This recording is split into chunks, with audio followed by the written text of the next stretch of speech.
The conventional story about the making of England describes how the Britons sunk into a state of lethargy after the departure of the Roman troops.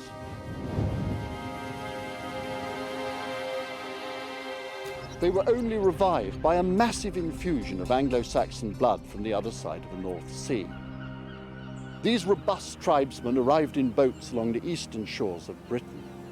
It was a brave new world in which dark forests are felled and England is born. The trouble is, there is no archaeological evidence for the Anglo-Saxon invasion. The traditional story of the making of England is completely wrong. The real story will reshape our future and rewrite our past.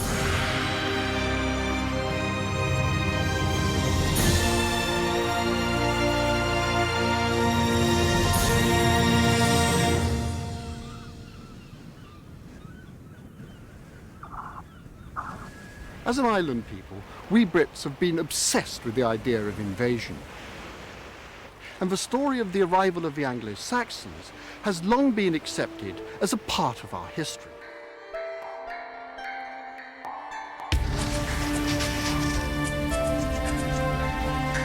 I'm going to show that the myth of the Anglo-Saxon invasion is just a tale.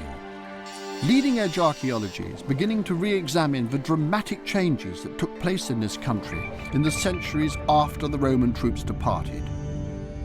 And a very different story to the one which we have become accustomed is emerging. Just before World War II, archaeologists in Suffolk uncovered one of the greatest discoveries of our time, the Anglo-Saxon burial mounds at Sutton Hoo. Helen Geek explains. Mrs. Pretty decided to investigate the burial mounds that were on her property. She rang up Ipswich Museum and asked for advice on a freelance archaeologist. It seems like another world where a landowner can simply employ an archaeologist to open their burial mounds. But that's what happened. In Mound 1 over there, he discovered an intact ship and a burial chamber. When news of this got out, archaeologists from Cambridge University and the British Museum came in to help, and the most fabulous, extraordinary archaeological treasure was discovered there.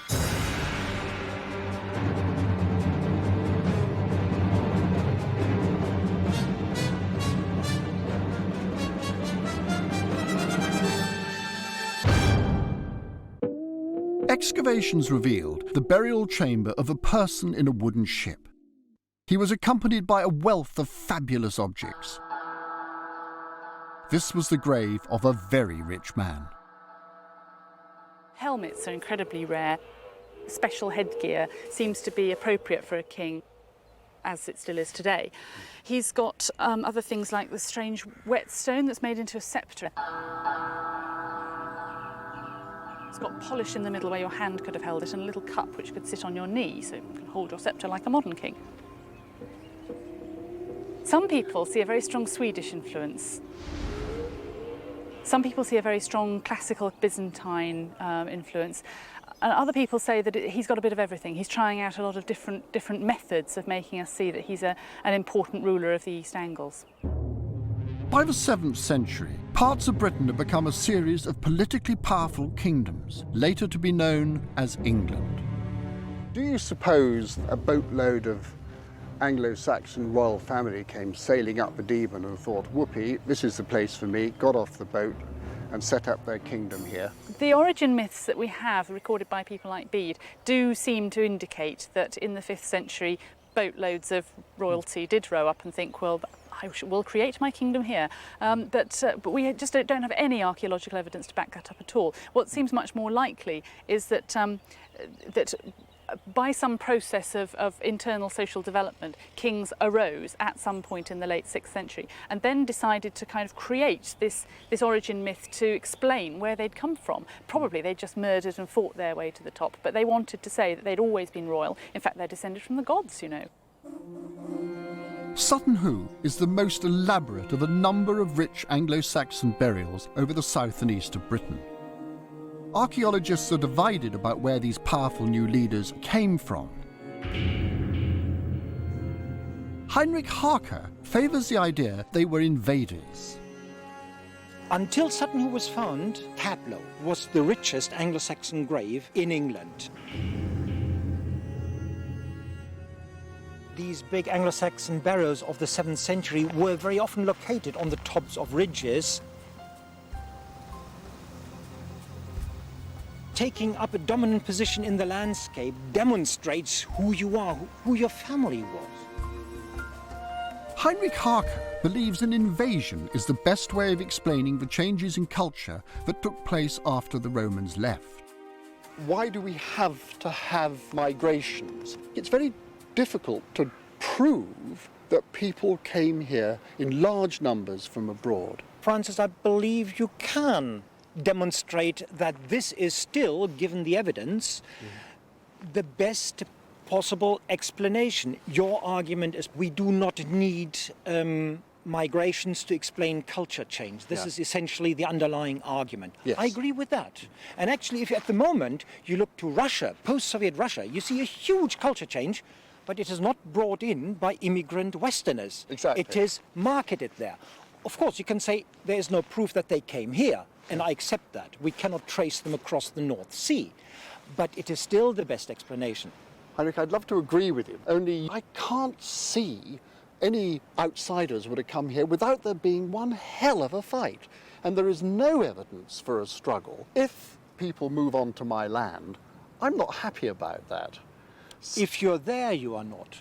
Right, so you think that people would actually have moved out? Because there isn't much evidence for that. After the collapse of a civilization, you do have population decline. If there is population decline, there was also space, more space in the landscape than there was in the Roman system. I don't believe that there was a hole in British society. If anything, you know, the taxes were removed, I would have thought people said, whoopee, it's Christmas, I don't have to pay taxes, I'm much better off. And so when the Romans left, people actually probably got more prosperous. Very much a farmer's view, I would have thought. I like that. Farmer's view or not, the invasion explanation just isn't enough. Whenever archaeologists can't explain a period of social change or innovation, they reach for the catch-all explanation: new people, invasion. But there isn't actually any evidence to support this story. We just can't prove it. Science, however, is trying to. At University College London, Professor of Genetics Mark Thomas and his team have conducted a survey of the DNA in the British Isles. The male genetic marker is known as a Y chromosome. A father passes a largely unchanged copy of his own Y chromosome to his son. It is a very good way of tracing ancestry through history.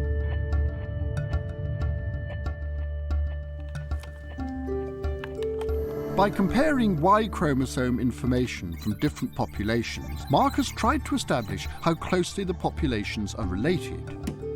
He discovered that there was an unusually high similarity between DNA from Britain and parts of Holland. Within England, all the towns look very similar but different to the Welsh towns. And the more remarkable feature was the incredible similarity between the English towns, genetically, and the Frisians. In fact, we couldn't statistically tell any difference between them. This suggests the native British Y chromosome has, at some point in history, been mixed with that of people from Northern Europe.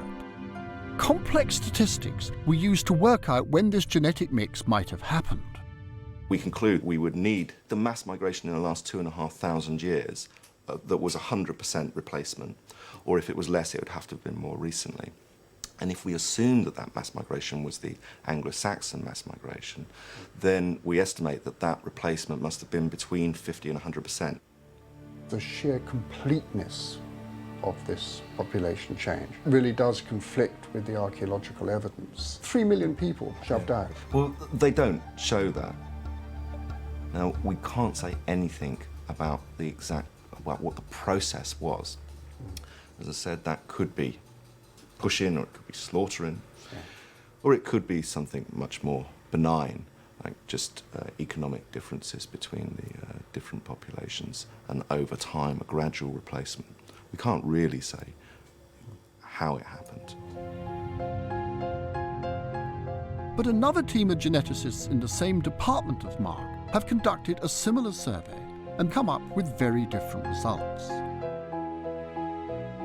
They conclude that the native British Y chromosome has not been largely replaced in southern and eastern England. Furthermore, they stated that it's not possible to distinguish between the genetic influence of the Anglo-Saxons and that of the Vikings, who definitely did invade Britain in the 8th and 9th centuries. I just don't think that we should rely on these genetic versions of history on their own, especially when two similar studies produce such different results. I'm also pretty suspicious of simple explanations in complex times. The dramatic changes that took place in the 5th and 6th centuries laid the foundations for the modern identity of this country. I'm going to show these changes were not the result of mass invasions. And in revising this powerful origin myth, I will discover who we, the English, really are.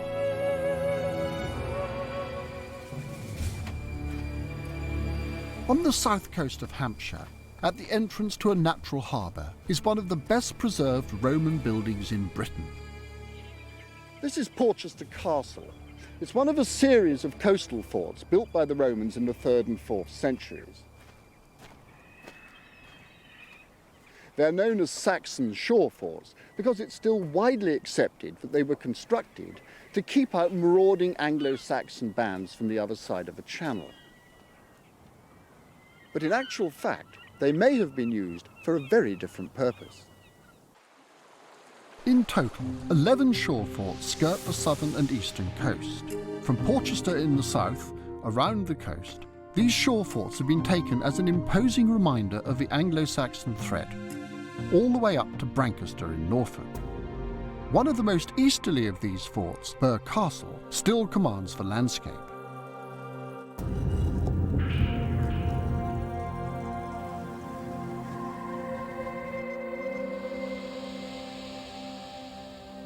All of this, all of the green fields over there, would have been what was termed the Great Estuary. Combination of open water and marsh and intertidal creeks, that kind of thing. Probably until 10th, 12th century. Andrew Pearson has been re-examining the forts and has come to the surprising conclusion that they may have nothing to do with Anglo-Saxons. I think that the traditional view of these sites is that they are a defence against pirate raiders from across the Channel, from Saxony, from Frisia, from Jutland, basically from the peoples who are, in later periods, going to colonise Britain. The name Saxon Shore Fort actually comes from a Roman military list, which was translated in the 16th century by the famous antiquarian William Camden. What the term Saxon refers to is unclear. What Camden said pretty much went as archaeological fact for many sort of centuries to come, really. I think also what he hit on was a very evocative idea. It's very dramatic. It's also very simple, that these forts are put up as a defence against the Saxons. The count is called the Count of the Saxon Shore. Now, whether that means it is the shore being attacked by the Saxons or settled by the Saxons, really we just don't know. Andrew has found that the huge walls are actually better suited to protecting goods kept inside the forts, rather than attacking enemies from outside. Well, I think these sites are doing much more than defending the coastline. If the Saxons came raiding, it wouldn't have been monthly, it may not have even been every year or every 10 years. So in terms of what these forts do, I think it's much more likely that they have a major economic role, or perhaps a supply role, rather than this kind of defensive function that's ascribed to them normally. So what you seem to be suggesting then is that these forts could have been used actually to help trade from out of Britain rather than stop people coming in. Yes, I think rather than trying to block access to the interior, as is perhaps traditionally thought, in fact these are quite the opposite insofar as materials and goods are coming here and then being shipped outwards and beyond into the empire as a whole. Andrew has found no archaeological evidence that these forts were built to defend against an Anglo-Saxon invasion. So what is the evidence for invasion?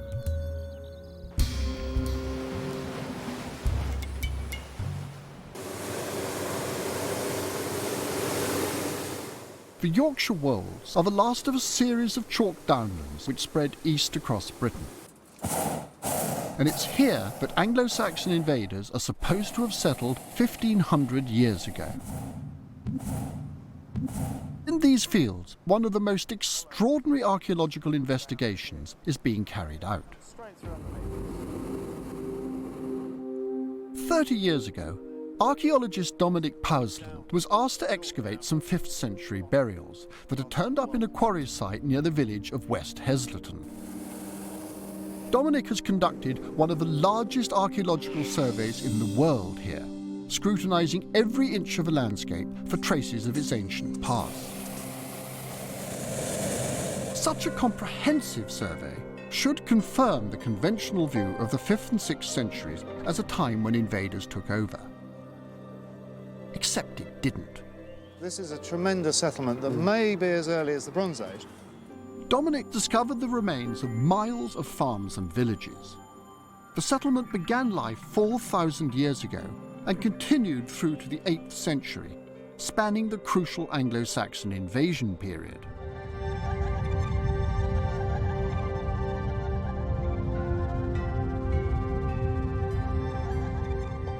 Dominic calls this discovery the ladder settlement. You've got the ladder running straight through. Following the edge of the field where we've been digging, it runs straight through here. So those crop marks there, That's the trackway down the spine of the settlement. Basically comprised a series of farmsteads or even small villages following the trackway, hugging the very edge of the wetlands. We've traced the settlement for 15 kilometres. We've surveyed in detail about 7.5 to 8 kilometres. I'm sure it goes all the way to the coast. this is a new kind of archaeology, dedicated to understanding the long-term life and meaning of an entire landscape.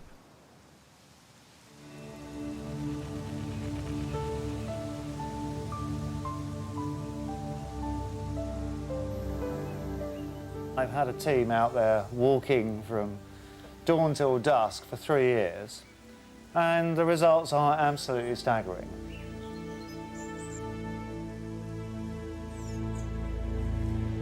It's a long walk.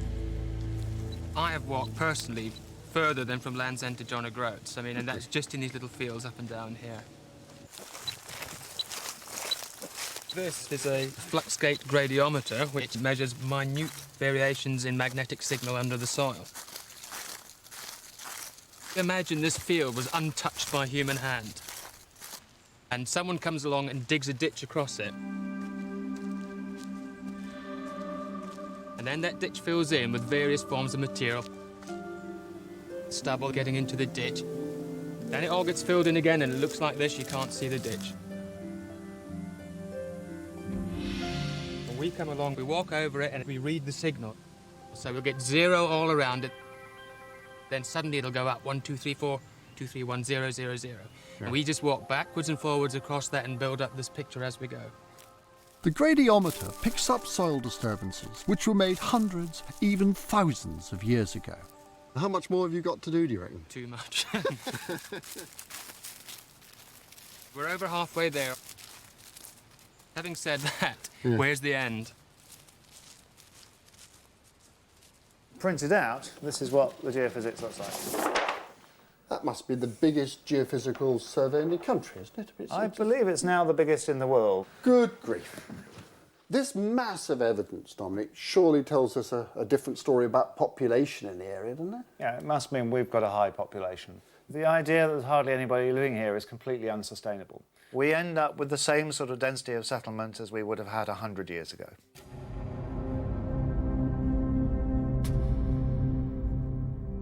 Once the surveys are done, Dominic and his team go to work.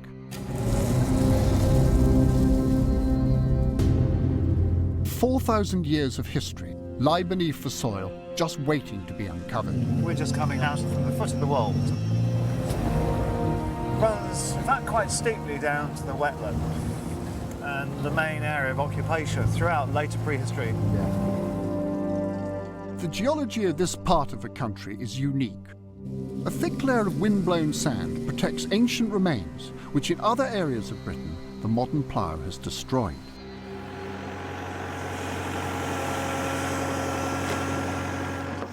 Dominic and his team were about to start digging an archaeological gold mine. Now, the first time we looked at the ladder settlement, we opened a 15-metre area, and there were 35,000 finds. This is a bit sort of like an archaeological gold dust, because we have archaeology we can't see, but we know it's well preserved. Yeah. And that is very rare. In Britain, there are probably a few square kilometres of archaeology that's that well preserved in the countryside. Dominic's excavations uncovered what the ghostly patterns of a geophysics survey had hinted at. The actual remains of houses, trackways and settlements which spanned 3,000 years of ancient history. This is the field we're working in at the moment, and the ladder settlement comes through here. We can magically put layers and layers of the past on the top of this air photography. There is the line of the ladder settlement going right the way through the field there. So what can the ladder settlement tell us about the arrival of the Anglo-Saxons? The archaeological remains of invasion are usually clear enough to spot. The Roman army in the 1st century and the Viking invaders of the 8th century both left their archaeological mark in the shape of war cemeteries and deliberately destroyed houses and religious sites. But Dominic could find no such evidence. What he did find was a village and a cemetery full of people who looked like Anglo-Saxons. The Anglo-Saxon cemetery is located here underneath the main road. We've got the cemetery. So we set off in search of the settlement, and we found the whole of the Anglo-Saxon village, 49 acres. The shadow of the balloon is now entering the site of the early Anglo-Saxon village, which extended right up into the foot of the hills. Absolutely huge, much bigger than the present village. So if we zoom in on Dominic's meticulous surveys would have been able to pick up the massive disruption that an invasion causes on a landscape. But all he could find was evidence of peaceful and continuous settlement. Anglo-Saxon people there, Roman people there, Iron Age people, Bronze Age people, and of course move into the field next door and things go absolutely crazy. And we can't argue that this is a farm. This has got to be sort of small village. Oh, yeah. And of course, just to the south of it, all these little blimps here, this is another cemetery. Well, it's sort of at a loss for words. I mean, you have got a long-term settlement, you've got the cemetery here, you've got a complete way of life, and it's vanished. It's flat, dusty, sandy, and it looks like there's nothing here. And it goes on for kilometre after kilometre. That's fantastic. Dominic discovered that the site had been occupied from prehistory until the middle of the 8th century. Neolithic cemeteries, Bronze Age barrows, Roman settlements, Anglo-Saxon villages were all part of this continuously occupied landscape. There were no gaps of occupation, no war cemeteries. There were no dramatic changes in the layout of the villages. In short, there was no invasion. What there was, however, was a change in fashion. Clothes, pottery, weapons and burial practices underwent a dramatic change in the centuries after the Roman government collapsed. These new fashions are very similar to styles found on the continent. And this change in fashion did not just happen at West Heslington. For decades, these burials have been taken as the key piece of evidence that a new set of people had taken over. But But what were invading Anglo-Saxons doing in Dominic's peaceful landscape? Could it be that they weren't actually invaders? There'll be one here in this field somewhere.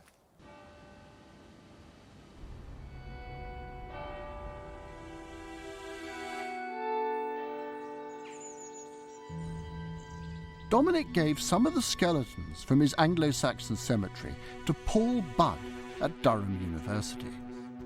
Paul has pioneered a new form of biological research called stable isotope analysis. What we're really interested in actually is the teeth, and particularly the tooth enamel, because tooth enamel is formed in childhood, and unlike any other tissue in the body, it's not remodelled during life. It's giving you a little window, a little microcosm of what was happening in your diet, what you were eating at the time of your childhood when the tooth was formed.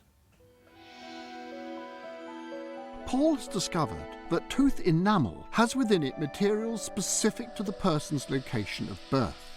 One of these materials contains oxygen isotopes. Your main source of oxygen is the oxygen that you consume as water. Because you're eating local foods, this signal will find its way into your bones and into your teeth.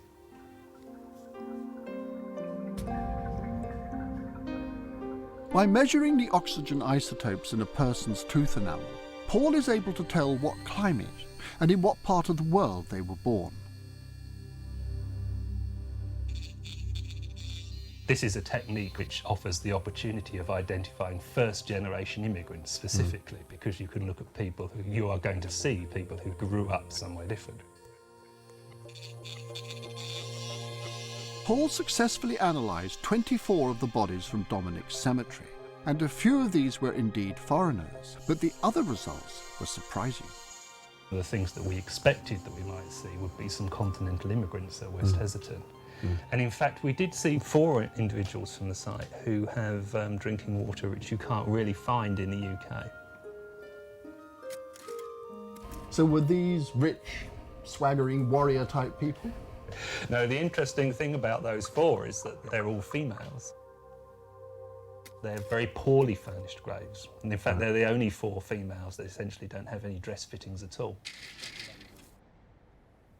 Household servants or something like that. Well, it certainly seems to be the lower status people, yeah.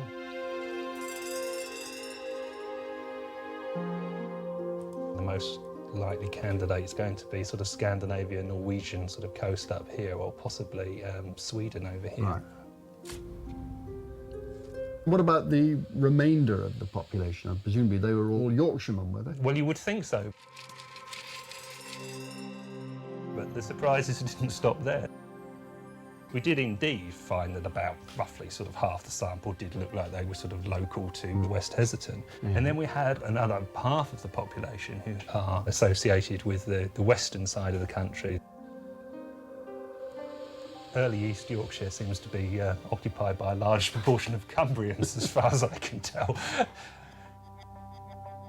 You've got a big immigrant component to the West Heatherton population, but not coming from the east, coming from the west. So the foreign bodies in the cemetery weren't continental warriors, but visitors or economic migrants. The results did not surprise Dominic at all. There's a small number of newcomers. Yeah. There are a small number of continental Saxons, Jutes, Frisians and so on and so forth in different parts of the country. But the majority of the population are exactly the same. It's a continuously evolving and cared for landscape. Yeah. We see Roman sites with Anglo-Saxon components. We see Roman activity underneath the Anglo-Saxon settlement. There is no gap between the two. If there were, then we would have had a huge wodge of that nice red ochre, red sand sitting between the two, and it doesn't happen. Historians tell us that the Anglo-Saxon invaders came to a society which had been severely weakened by the collapse of Roman rule. But Dominic's vast excavation had found no such evidence. People are coming to appreciate that the picture that we've thought was genuine for so long is seriously flawed. And our population, we can prove, includes 1 or 2 people that come from Scandinavia. But this isn't an invasion. There is always resistance to change, because once people are happy with an established understanding, they do not want to change it. It is actually much more exciting to find that it's all wrong. The people of the 5th century cemetery at West Heslington looked like newcomers from the continent, and yet most of them were born in Britain. If this change wasn't the result of invasion, what was going on? There were profound cultural changes in the 5th century, and perhaps the most significant was language. There is no doubt that spoken language changed from native British, sometimes called Celtic, to English, which was a descendant of German. Surely this, if anything, has to be proof of the Anglo-Saxon invasion.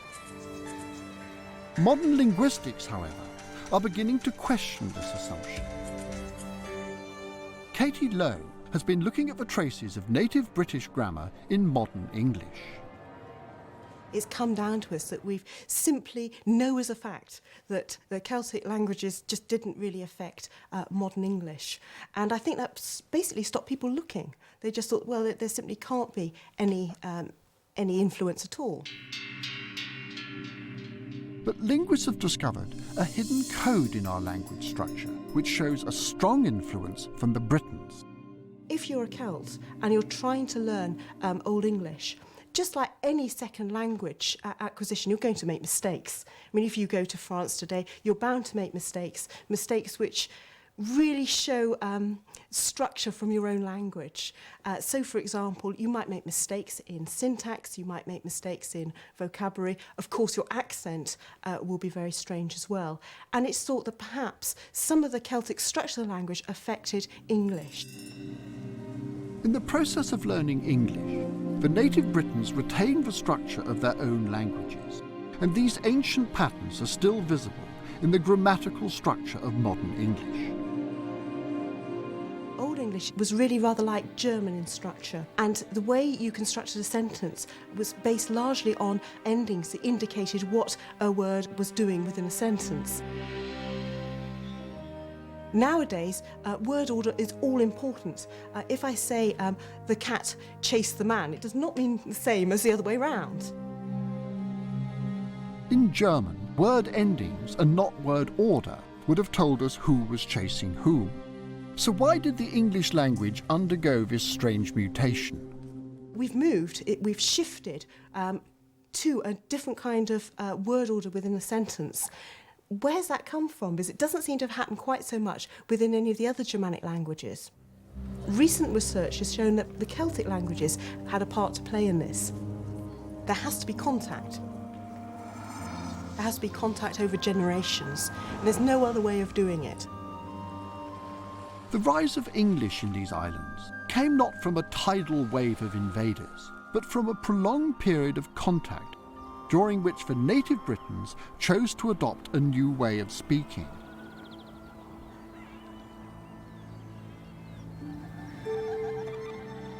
But why did this happen? Archaeologist Sam Lucy has been examining graves from the period to understand why this dramatic cultural change took place. So this would be similar to some of the graves they found at West Heslington? Yeah, very similar. Up by his head, you've got the metal tip of a spear, and the wooden shaft has rotted away. You've got down over his hip the metal centre of a bigger wooden and leather shield. Just as the language of the native Britons changed in this period, so too did their style of clothes and weapons. At the end of the Roman period, a lot of objects that you find changed. Why was that? I mean, it's traditionally been attributed to Anglo-Saxon migrations or Anglo-Saxon invasions. You do certainly start to get different burial rites. Women tend to get buried with a much greater variety of dress furnishings. This is a brooch type that's known as a cruciform brooch, a cross-shaped brooch. Yeah. And this brooch isn't a continental import. Its idea came ultimately from the continent, but it is a British product. The people living in Britain are perhaps aligning themselves more to a continental style and continental ideas. So I think it's that sort of process that's going on, rather than population replacement, which is what the traditional idea of Anglo-Saxon migrations involves. The mistake has been to take cultural artefacts as evidence of racial origin. If I were wearing American jeans, that doesn't make me an American. If I'm driving a German car, that doesn't make me German. It doesn't work like that. There can be no doubt that a trickle of warriors and families on the move were coming into Britain from the countries of Northern Europe in this period. But the traditional picture of invasion and population replacement is unsustainable. The people of Britain learnt a new language, adopted new fashions, and shifted their political allegiances because they knew from experience that this was the best way to keep up with the rapidly changing times. It was only in later centuries that the complex details of this process were transformed into a captivating story.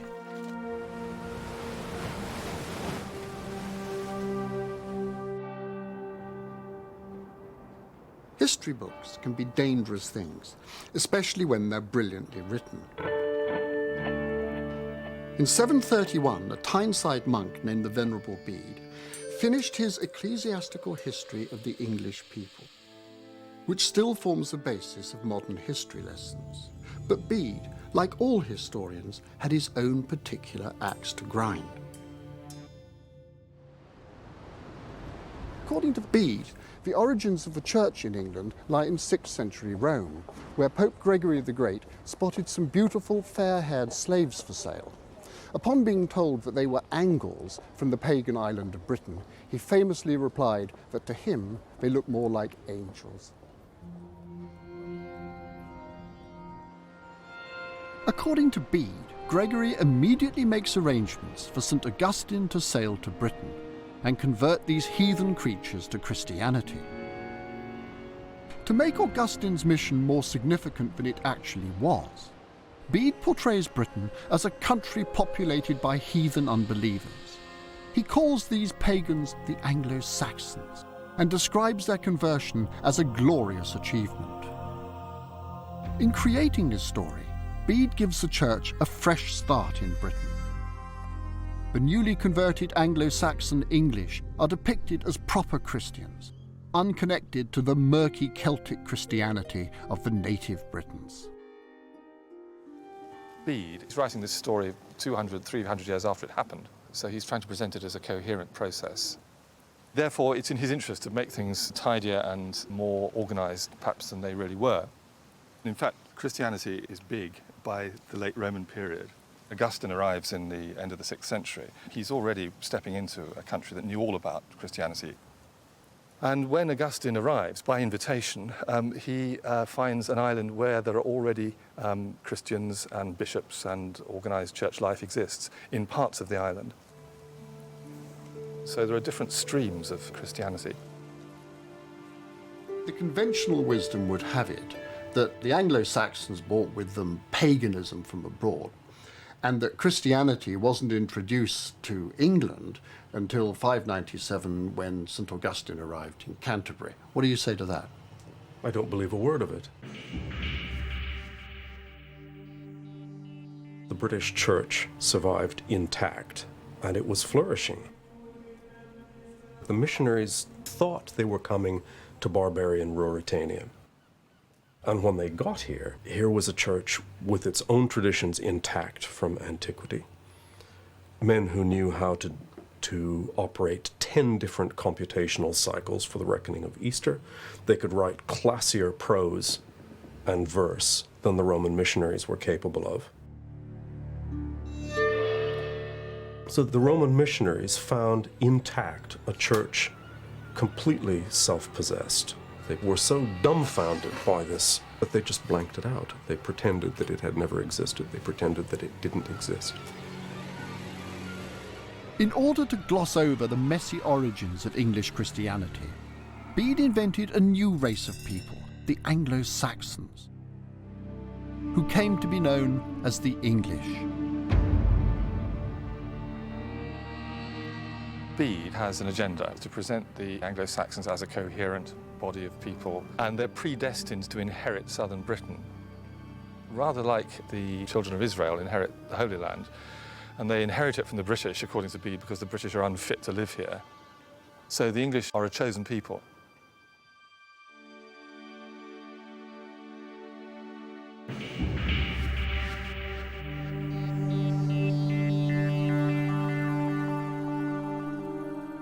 Bede's influence is all the more extraordinary when you realise that he never ventured out of the monastery in Tyneside, where he was brought up.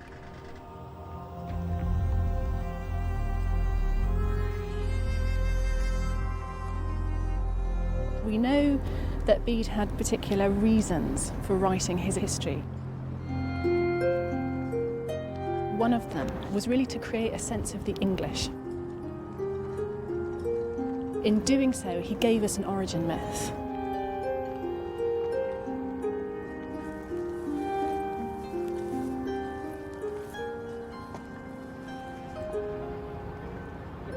Do you think that Bede did invent England? He certainly invented the notion of an English people. What you have to realise is that England doesn't exist before perhaps the 9th, 10th century. It's only later on that you can actually call it a single political nation, if you like. Before this point, you're looking at much smaller, territorially based groupings largely. And so Bede, in writing that ecclesiastical history, is creating that sense of the English, or starting to create that sense. In telling the story of the Anglo-Saxon invasion, Bede laid the groundwork for an English identity.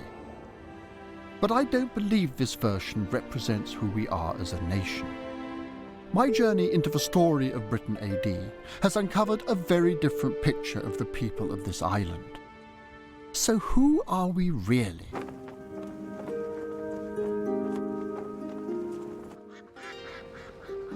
Whether we hark back to Arthur or the Anglo-Saxons, we Brits have always used history to create a national identity for ourselves.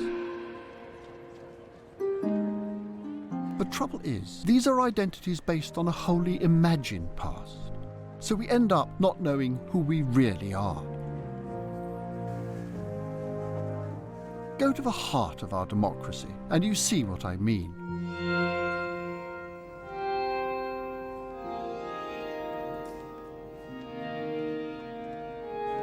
When the Victorians decided to decorate the robing room here in the House of Lords, they chose to use the figure of King Arthur.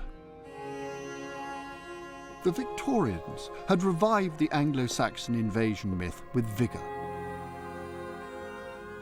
The invasion identified the noble English as descending from pure Teutonic stock, as distinct from the irrational, undisciplined Celts. In the paintings, King Arthur, a native British warrior from our Dark Age past, had to be made to fit the Anglo-Saxon virtues of the Victorian age.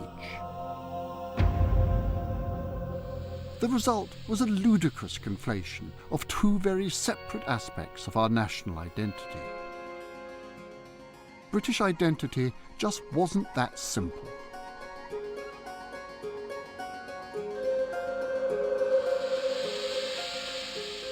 In the 19th century, at the same time that Anglo-Saxon archaeologists, Anglo-Saxon historians are writing the history of the English, you get, if you want to call them that, Celtic historians doing the same for the Welsh and the Irish and the Scottish. And it's actually in direct opposition to each other. They don't happen in a vacuum, they're done in direct consequence of each other. You see very deliberate manipulation of historical sources and archaeology to try to create a sense of history. The early centuries of Britain AD were formative years in the making of this country's identity. It is not just the British who are being exercised by their early medieval past. It is the Germans, it is the French. It is right across Europe. If we are now looking to find our roots, who are we? What is our identity? We almost invariably end up in the early Middle Ages, in the immediate post-Roman period, which removed a common culture and created little groups, smaller units to which we can look and say, this is where I'm coming from. And perhaps you will agree, in my view, what the past is all about is identity. Our ancestors were not brave Anglo-Saxon supermen, nor mysterious Celtic warriors like Arthur. These origin myths, tying us to one pure race or another, do not do justice to our culture. We were not a weak and disorganized society overpowered by the Romans, nor did we dissolve into chaos when they left. We did not suffer a period of Dark Age confusion, and we never needed to be saved by the tribesmen of Anglo-Saxon legend. The real people of Britain AD did not only survive an influx of foreign influences, but actually flourished because of them. We absorbed Roman and later Byzantine and North European culture without losing a sense of our own identity.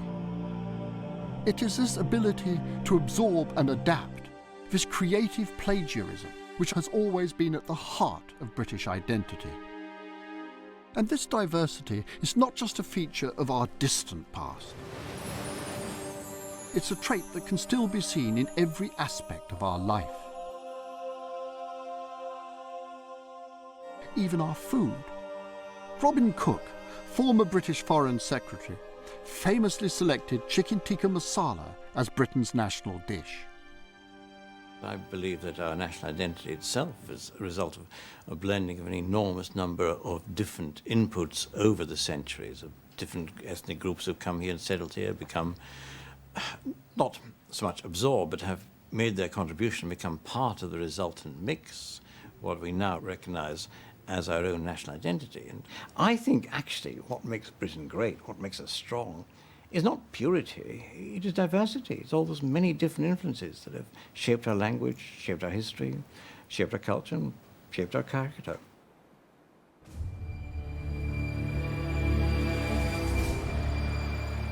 We Britons are striding into the 21st century with all the confidence of our Victorian ancestors. But in planning the way ahead, we must keep an eye on the past. Because if we discard our sense of history, we'll be like people with no memory, who don't know who they are.